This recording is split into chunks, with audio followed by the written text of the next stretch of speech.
daba yooman beeke ani yooman beeke hama eegatu murteessite narratti daboo daba yooman beeke ani yooman beeke daba yooman beeke ani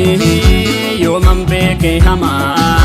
eegatu murteessite narratti daboo daba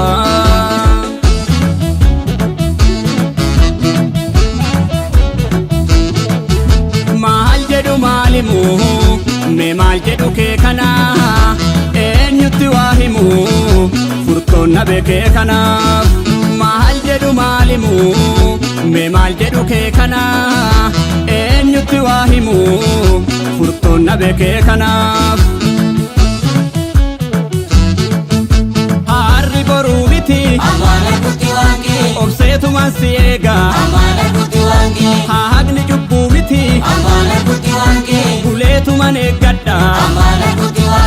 akka beetedha amalli kee namaan qabamu